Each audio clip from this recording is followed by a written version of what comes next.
Angie, Yes, we did a thing. we did. We This sold is our number. car, huh? Oh, that. Yeah. Yeah, that Well, thing. oh, what thing did you think we did? I think we did 2 episodes of this, and then that was the thing.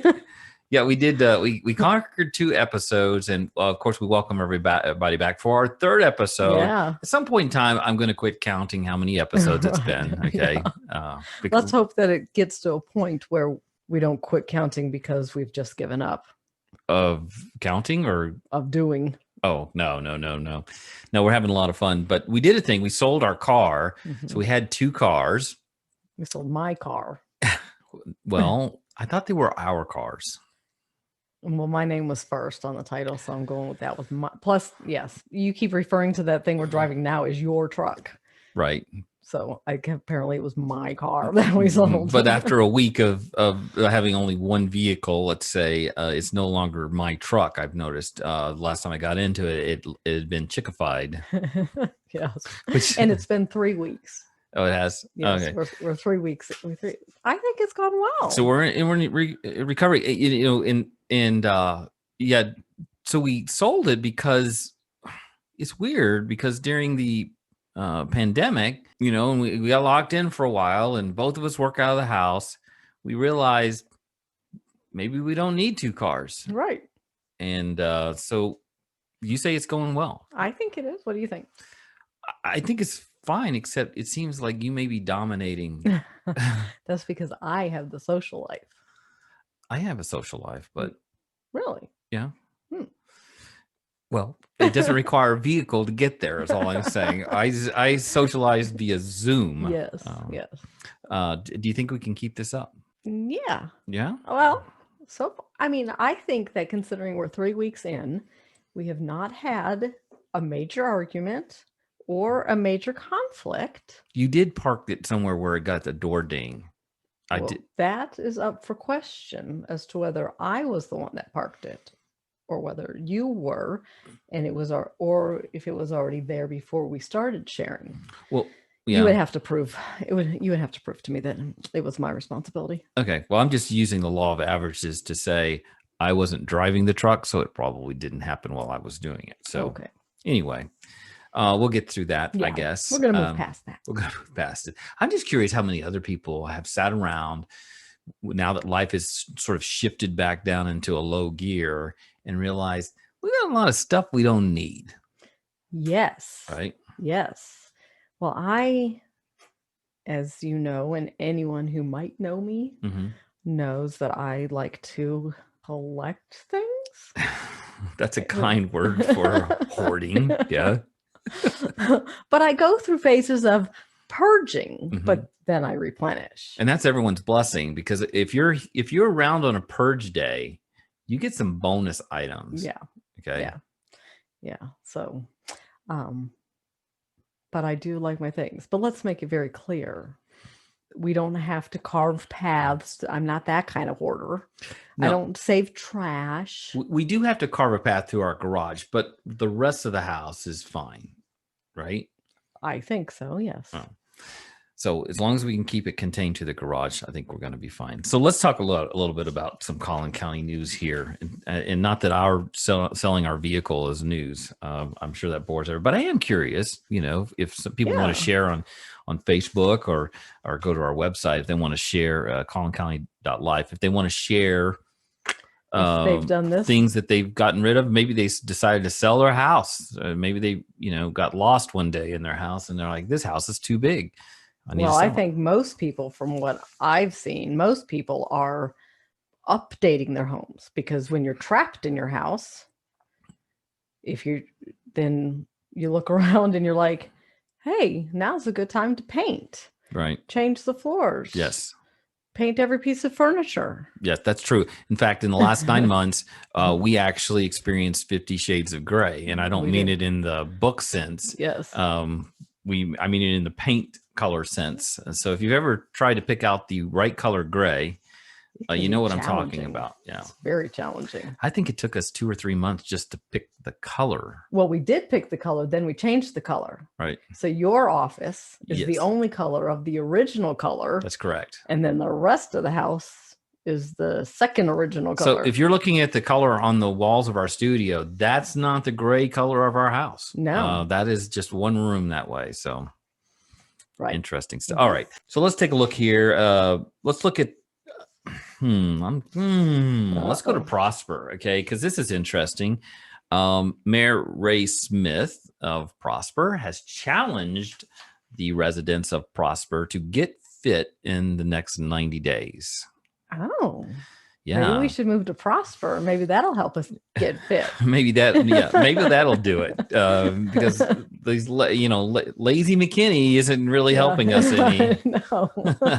So here's how it works. Okay. Apparently this started on January 18th. So we're a little bit behind the curve on this. It started on January 18th, goes through April 18th, but you're supposed to run 100 miles or bike 300 miles in 90 days.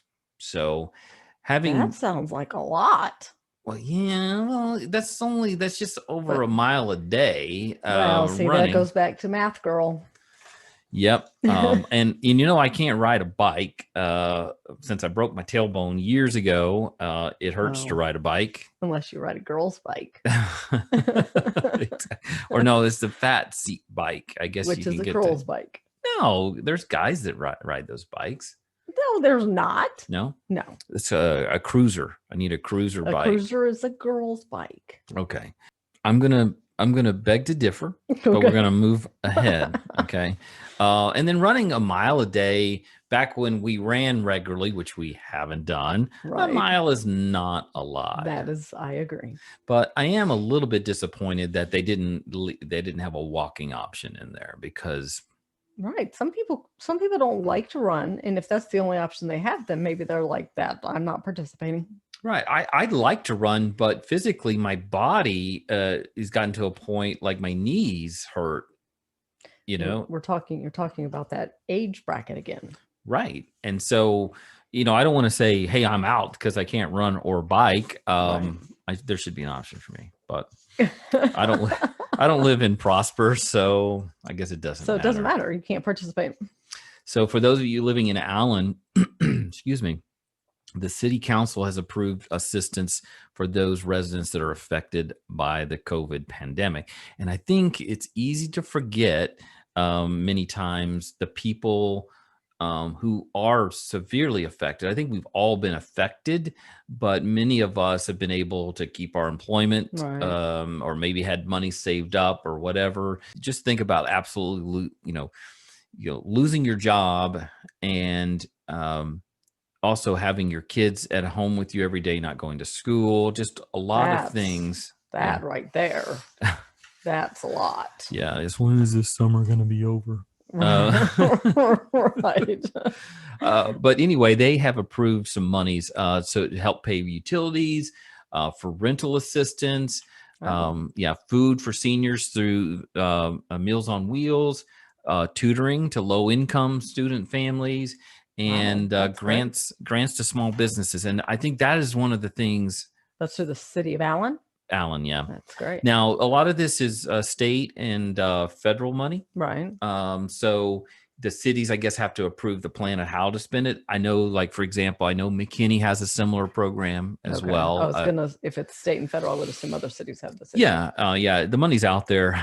Of course, you have to do a little work. In this case, you got to go to the city's website to find out about how to get access to that. But one of the things I want to emphasize here is the small businesses. One of the things I like most about the area that we live in is the number of small mom and pop businesses, right? Yes. And so many of them have just been beaten to death, right? Yes. Yeah, it's been awful, right? I know, especially I personally, as a frequenter of the downtown McKinney Square, I mean, I know I've heard story after story of places that have had to close, because they were shut down for so long. Right. And it's heartbreaking. And one of the things I would recommend for people is even if a business is closed, try to find them on the internet. Okay. Yeah. Because a lot of these small businesses may have, an internet website where you can order stuff or buy stuff from them. I just think it's so important because, everyone loves the convenience of Amazon and being able to have something delivered tomorrow for the nuts and bolts of life, right? But these small businesses provide such unique products and services that you can't get from the big box Right. stores, And it's just so much more personal, and it puts back into our community, Hmm. Right. so Right. It's your neighbor. exactly, like for real, your neighbor. Right. Exactly. All right. We're gonna pick up an interview that we had last week. But before I do that, let me pause. One of the things that we want to introduce in our podcast is information about Collin County that people moving in may not know about. And I know you've got some stuff coming up for future episodes, but I thought it would be good to just touch on a little bit of history here of Collin County. And we're going to do that through the episodes. We're going to tell you where there's historical markers, for example, Right. that you can go visit and get a little bit about the history of what's gone on here in our area. But let's just take the name Collin County for a minute. And where did that come from? And I think a lot of people know. A lot of people know that it came from a man named Collin McKinney. Collin Maybe. McKinney. Yep, Collin McKinney. That makes sense, right? So the county is named after his first name, and the city of McKinney is named after his last name. Even though he didn't found, I don't know if that's the right word. Even though he didn't start the city of McKinney, the city is named after him. An interesting thing is that the name itself, Collin McKinney, traces all the way back to 1650. I'm just going to touch on this briefly because I think it's an interesting story. In Scotland, um, Collin McKinney was a Scottish descendant, and his great Wow, it's a lot of greats. grandfather, well, his name was David Lachlan de Kenner. Wasn't McKinney, it was de Kenner. Okay. But during that time in Scotland, they were changing up words and names as they were transitioning from Gaelic to English. Right. So names got changed. And David Lachlan de Kenner had a son. This is the important part. Okay. His son was named John Collin McKinney. So that was the first time you saw Collin McKinney Wow. together. Wait, how come his son had a different last name? Well, like I said, names change. So, and obviously, sometimes historical records are quite what they should be. Right. Sometimes they're handwritten, so an O can look like a U or a U. Right. But in this case, I do think it started out as Collin, but might have changed at some point in time, especially when they migrated to America, changed to Collin. But yeah, I'm pretty definitely sure that it was Collin when it was in Scotland because they lived near a mountain range called the Collin Mountains. So okay. yeah, so that's probably where it came from. Can't be sure. I'm not a historian, but I thought it would be interesting for people to know that that's where the history traces back. That's where the people of the original McKinney trace back to. That's right. And they were a rugged, tough bunch, when they migrated to the U.S. Or it wasn't the U. Well, no, it wasn't the U.S. yet. When they migrated to America, they came here poor, and they worked themselves up, and they were instrumental in a lot of things. The McKinney family was. In fact, there's a McKinney Station, Kentucky. You notice that about towns as you travel around, there's towns that dot, and it's like, hey, wasn't there a McKinney, Texas, and McKinney, Kentucky, and you often wonder, what. In fact, when I was in high school, my family lived in O'Fallon, Illinois, right, and right across the river, the Mississippi River on the Missouri side, there was an O'Fallon, Missouri. So two cities named the same, and they were named for the same person. Really? Yeah. So people's names sort of dotted the map, if you will, as people migrated around the U.S. There is a McKinney Station, Kentucky. It's a very small town. I think they have like 378 people that live there. Oh. But they are related to us in some way. Really? Yeah, because well, not us. Yeah, not to us because we're not even from here. But but apparently, Collin McKinney's grandfather, Daniel McKinney, and Daniel's brother, Archibald. Ooh. We'll just call him Archie. But anyway, Let's call him Archie, yeah. Archibald actually started or built a fort in Kentucky during the expansion west. It was sort of a trading post. So people moving west would come through there. They would buy stuff that they needed for their trip out west. And of course, everything had to be forted back then. So it was a fort. So it was called Fort McKinney. It wasn't a military fort. It was more of a grocery store. Yeah, it was more, but with security. And so that's where they got there. And so there's McKinney Station still there today. There's a historical marker there. You can go there. Yep. So it's like a tourist site, or is it just? It's a bump in the road. Oh. It's one of those. It's like if you're passing through, you may want to stop at this historic marker. But McKinney, Texas could have been the same thing, that's true. And so it's weird how things evolve and how things happen. But I'm sure that when they founded Collin County and Plano and Frisco and McKinney, they were never thinking that they would be what they were today. Oh, yeah. Right. Absolutely not. Yeah. Right. I mean, how could they?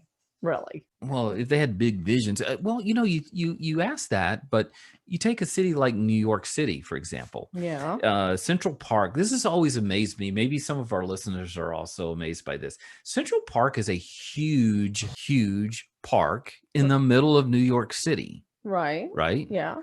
That was built a long, long time ago, before New York was a big city. So somebody envisioned New York being a big city before it was a big city, to have that huge park there for people to gather. I want to pick up a discussion I was having last week with Curt Neal from Texas Baptist Men. We want to highlight that organization and what they're doing. So hope you enjoy this discussion.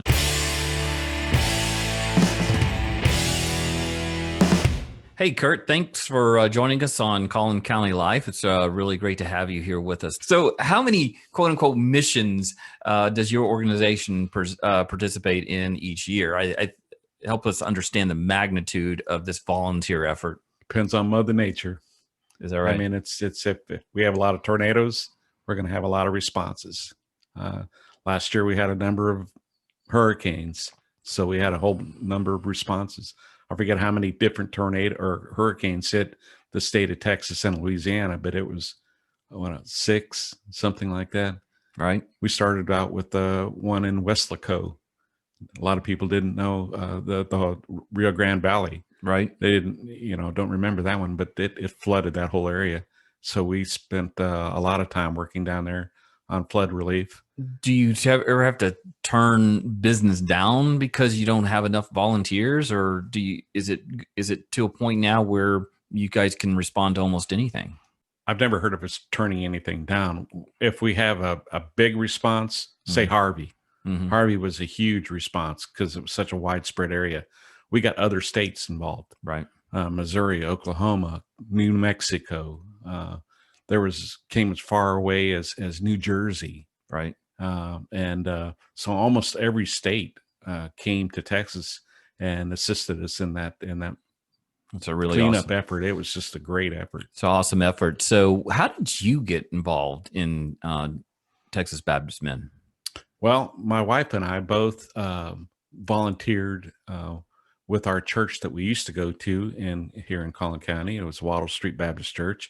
And every year, the third week of July, we would go with them on a mission trip. And our mission trip consisted of putting sheetrock in churches that were building additions or just building a new church. So we would go and hang sheetrock on our vacation. Right. And I always thought that was going to be kind of strange to do that. But I just fell in love with it. I mean, it was just the camaraderie and the fellowship that we were able to get. And out of that, it was just something I felt like, we need to do something from a mission standpoint whenever we retire. Wow. So I retired in 2013 and joined Texas Baptist Men in 2014 and went on a number of different projects, either chainsaw or mud out. And I was just like, I'm eating up with it. Wow. And my wife, she retired a couple years later in 2016, and she immediately joined me. And so we are now considered the leaders for Collin County for fire and flood recovery. And I have since been asked to take over the North Texas as far as the coordination Wow. of all disaster So you're relief. all in. You have a new career. So this brings me to my next question, Yes. because you obviously mentioned Ann is involved as well. Yes. She is not a man. She is involved. So, and I had the opportunity, I think, I can't remember, last summer or maybe the summer before, I had worked with you guys on a Saturday in a house down in Dallas, it seemed like, Yes. to clear out a house. And I just saw a very eclectic group of people that were volunteering. So maybe you could just sort of describe the type of people who volunteer. Are they all retired? Are they all men? What kind of person? Okay, well, that's a great question. Yeah. Texas Baptist Men does not mean our group is just men. Right. 45% of our group are women. Wow. And and it's also, we're not all Baptist. So there's, That's good to point out. we're also not all from Texas. We're, of course, nationwide now. So nothing about your name is true, is what you're saying? Not anymore. I mean, it kind of became a brand, but anybody can volunteer, and as long as they pass through or go through our orientation, and the orientation does a background check, and it just kind of gives you the history of Texas Baptist Men and what to expect when you go on a deployment. Now, you may not be prepared to answer this next question. I hate to put you on the spot, but something tells me that you probably have an answer to this. What is the most interesting thing that's happened to you or Ann on one of your Texas Baptist Men's? Interesting? Yeah. The most interesting thing I think has ever happened to us is when we get to witness to people and they accept Christ. Wow, that is interesting. And it's so fulfilling to have that happen. Yeah. I mean, you feel like, this is the reason I'm here. I'm here to witness to this particular person and to tell them about Christ. Now, I know you leave a Bible, which each family, Absolutely. regardless, right? Yes. Every family gets a Bible from your Absolutely. group, right? And that's got to be a touching experience. To that, sort of the last thing you do with them is, And we always, all the people that are there on site will sign the Bible, and then we generally have a chaplain that's with us that has, sitting with the homeowner most of the time and talking to them. And then we give them the opportunity to, if they did accept Christ, we give them an opportunity to share a little bit about their life. Good. And then we pray with them before we leave. Wow. And we always, it's very moving. Yeah. Very, very moving. How many, do you guys keep track? How many families have been touched by the work that you guys do? In Westlaco last year, we were there for a week, and I know our particular crew had 15 salvations. Wow. So it just really depends on the area, depends on the people, if they're ready to accept Christ. Wow. So one last question. Obviously, I would assume that you guys are always looking for people to help, right? So if somebody wanted to get involved with Texas Baptist Men, male or female, Baptist or not Baptist, right? Right. How would they go about doing that? Well, there's a couple ways. They can either call me or email me, and that's easy because I'm at Curt Neal at yahoo.com. That is easy. And we'll put that information in the show notes for our people. And the other way is to go to tbmtx.org and just kind of follow the prompts. If you want to volunteer now, there is a series of questions you need to answer, and you can take the training. And right now we're only offering the training online. Okay. And so you would click there and go through the disaster relief orientation, and you would have to pay your $30 for the background check. and it's like an hour, hour and a half, maybe 2 hours, depending how fast you are. And then you're ready to go. I mean, after you get your credentials, you'll get a badge, and then at that time you're able to go off and order your uniform. By our uniform, I mean your hat, Yeah. your yellow hat, and your yellow shirt. I was going to say, I've always wanted a badge and a uniform, so this might be an opportunity for me. So, hey, Curt, thank you so much for joining us today. What a wonderful Thanks. story, and what you guys are doing is awesome. And you and I have talked before. I really admire what you guys do, and I hope one day in my life I find the time to be able to volunteer more. I've done a few projects, but I'd like to volunteer more for the group, because I just think it's awesome what you guys are doing. So, thank you. Thanks, Brent.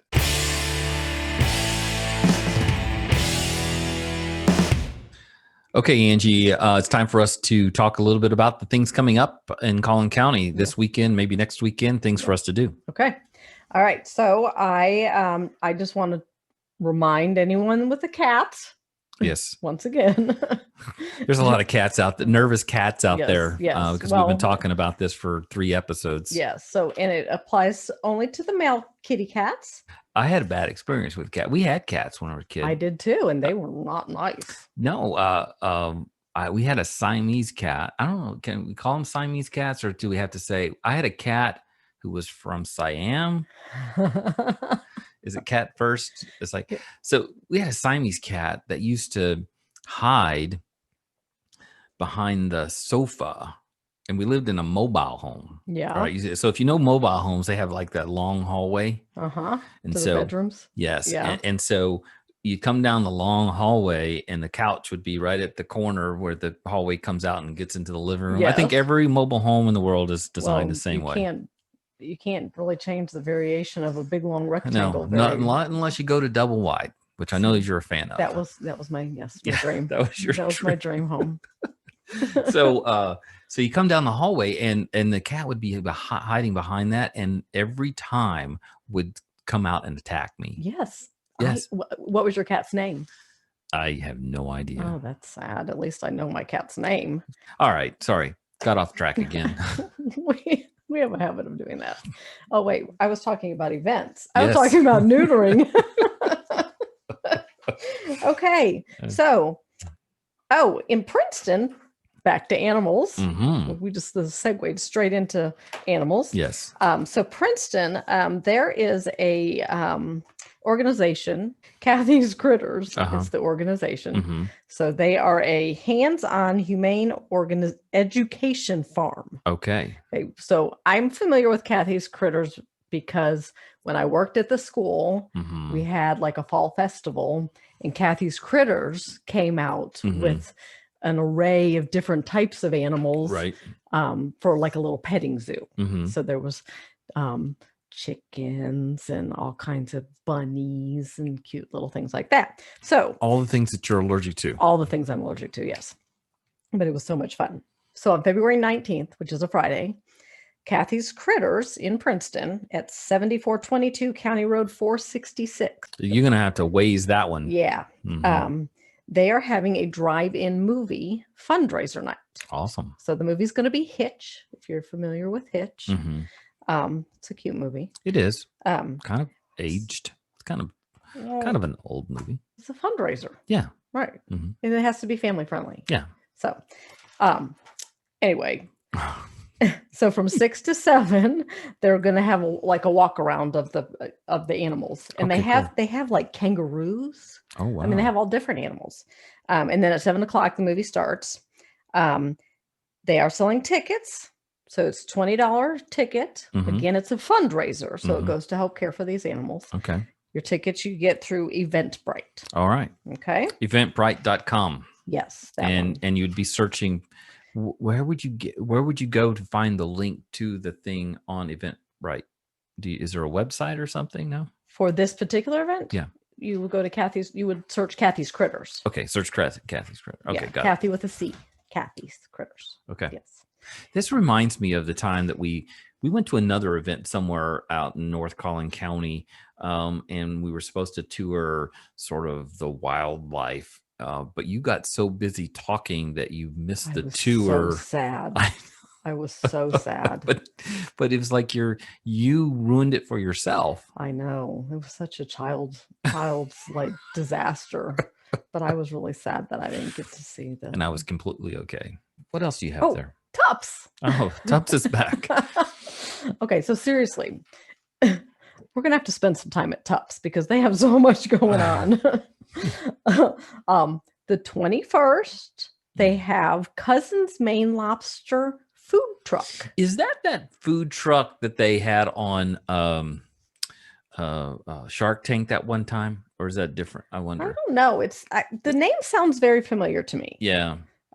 There was a food truck that got featured on there. They were way up in somewhere in the Northeast, and one of the guys, maybe? yeah, one of the guys invested in it. I guess they have expanded, so maybe that's it. I don't know. But they're going to have lobster rolls. All right, I love lobster rolls. Lobster quesadillas. I don't know what that looks like, but it sounds good. But we've been thinking that I'm allergic now to that stuff, so okay. But I'm going to do it anyway. Not about you. And on the 25th, they're going to have bingo. All right. At 7. So seriously, you should. So February 21st, did I ever say that? No, I don't know. Is the Cousin's Maine Lobster food truck. Okay. And that's from noon to 6. Noon to 6. Yep. And then when is the bingo? The bingo is on the 25th On the 25th. 7. All right. Gotcha. Okay. And don't forget, we got Third Monday's Trace Day coming up this next weekend. So yes, in McKinney. Yep. Highway 380 between Lake Forest and Hardin. Yep. Where the traffic stops, you'll know you're there. Yes.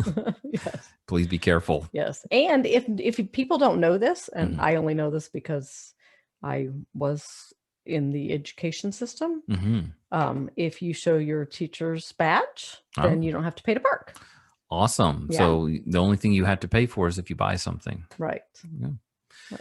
That's a good deal. What else? You got anything else for us? Nope. That's all I got. All right. We're going to wrap it up for this episode. We want to thank everybody for joining us. And remember, if you want to contact us, just go to our Facebook page at Collin County Life Podcast on Facebook at Collin County Life Podcast, or visit our website at collincounty.live, collincounty.live.